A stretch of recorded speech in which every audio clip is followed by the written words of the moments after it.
So everyone, happy Republic Day. আৰু আজি দুটা মুভিৰ ৰিভিউ লৈ আহিছোঁ। এটা হ'ল ডাকু মহাৰাজ আৰু আন এটা হ'ল স্কাই ফৰ্চ। দুটাই হলত লাগি আছে। চ' এই দুটাৰ ভিতৰত কোনটো মুভি চাব লাইক হয় বলক ভিডিঅ'টো আৰম্ভ কৰোঁ। ঠিক আছে।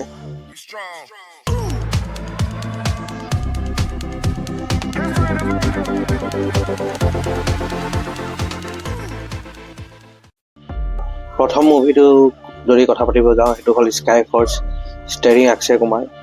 আৰু Akshay Kumar is back with his acting skills দেই ক'ব লাগিব। আৰু মেটক ফিল্মছ মানে এই প্ৰডাকশ্যনটোক মানে হেডছ অফ দিব লাগিব। সিহঁতি ইমান ধুনীয়া ধুনীয়া মুভিবোৰ লৈ আহিছে উইথ একদম কম বাজেট। 100 crores sky force বনিছে।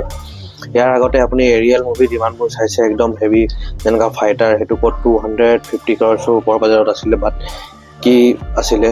আৰু 100 crores মানে পইচাৰ ফুল ইস্তেমাল যদি ইউজ কৰে তো মানে মেটকে জানে। ইয়াৰ মুভিটো অলপ জেগাত কিছুমান গ্ৰাফিক্স বেয়া আছে, বাট সেই বস্তুটো ফিলে হ'ব নিদিয়ে। ইয়াৰ যিবোৰ একশ্যন ছিকুৱেঞ্চ হৈ গ'ল, ইয়াৰ যিটো মানে গ্ৰাফিক্স ইউজ কৰিছে একদম বঢ়িয়া। আৰু 90s কাহিনী দেখাইছে।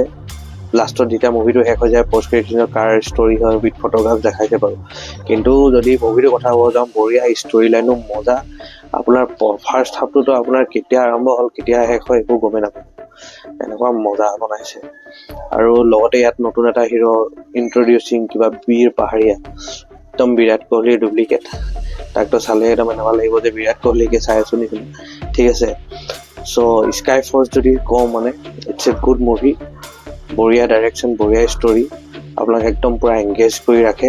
ইণ্টাৰভেলৰ পাছত অলপ শ্ল' হৈ যায়। একচুৱেলি মুভিটোৰ কাহিনীটো সেই বীৰ পাহাৰীয়া ওপৰতে হয়। চ' ষ্টৰিটো কৈ নিদিওঁ, আপুনি সেইটো মুভিটো চালে গম পাব।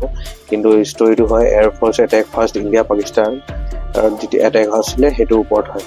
ঠিক আছে। চ' যদি মই স্কাই ফৰ্চটো যদি মই ৰেটিং দিব যাওঁ 5ৰ ভিতৰত মানে 4 ষ্টাৰ দিব পাৰি। বঢ়িয়াকৈ আপুনি হলত গৈ চাব পাৰে।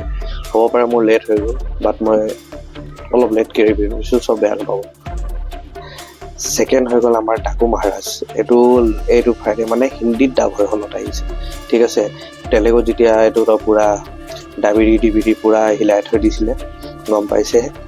বাকী এতিয়া হিন্দীত বেল্টত ৰিলিজ হৈছে। মানুহ বহুত কম আছিলে, বাট তেতিয়াও চাবতো লাগিবই। চ' চালোঁ আৰু যদি এই মুভিটোৰ কথা ক'ব যাওঁ, it's only for the NBK fans day. মুভিটোত মানে একদম অকল হিৰোটো মাছ এণ্ট্ৰি, মাছ একশ্যন আৰু তাৰ মাছ ডাইলগ, গোটেই মুভি সেইটোৱে। ডাকু মহাৰাজৰ কথা কি ক'ম আৰু, মানে মুভিখন একচুৱেলি মানে NBK ফেন কাৰণে হয়, ফেন চাৰ্ভিচ হয়। আৰু মাছ একশ্যন হয়, বেলেগ একো নাই। গোটেই মুভিটোত না হিৰোটোৱে দুখ পায় নে কি, সি এণ্ট্ৰি হ'লে মানুহ ভয় খায়। সি তাৰ এণ্ট্ৰিতে চব সিয়ে, মানে গোটেই চিনেমাটো সিয়ে লৈ গৈছে। চালা মানুহ হিৰোটো 64 বয়স হৈ গৈছে, কিন্তু তাৰ মানে একদম একশ্যন, তাৰ ডান্সটো হ'ব নালাগে। এইটোতো এটা মিমছৰ দোকান বনি গৈছে, চবেই গম পায়, চাই আছে। আৰু ইয়াত হিৰোইন লৈছে কি আছিলে, উৰ্বশী ৰৌটেলা। তাক কি কৰিব লৈছে কি নাই গম নাপাওঁ। অকল গানটোতে যি দীঘল 2-3 মিনিটৰ গানটোত যি দেখিব, ষ্টাৰ্টিঙত দেখিব এই মানে ফাৰ্ষ্ট হাফতে অলপ তাক দেখাই, কি কাৰণে লৈছে গম নাপাওঁ। হয় এইফালে কিবা পুলিচ থাকে দেই, একদম কাৰ্টুন বনাই দিছে তাইক। হাঁহিয়ে উঠিছে আৰু মোক বেছি ক'ব নাযাওঁ। আৰু ডাকু মহাৰাজৰ মুভিটো যদি কথা ক'বলৈ যাওঁ মানে এনে আৰু ইটছ এ NBK ফেন। মই এটা NBK ফেন নহয়, সেইটোৰ কাৰণে হয়। তো এই মুভিটো আপোনালোকে চাওক নাজানো, মোকতো চাই এনেই আৰু যেনে তেনে 2 hour 30 minutes কাটি মেলি ওলাল। ঠিক আছে। চ' এই মুভিটো যদি মই ৰেটিং দিব গ'লে মানে 5ৰ ভিতৰত মই যেনেদৰে 2.5 দিব পাৰিম আৰু দেই। কিন্তু ইয়াৰ বেকগ্ৰাউণ্ড স্ক'ৰ বহুত ভাল আছিলে, যিটো বেকগ্ৰাউণ্ড মিউজিক একদম আল্টিমেট আছিলে।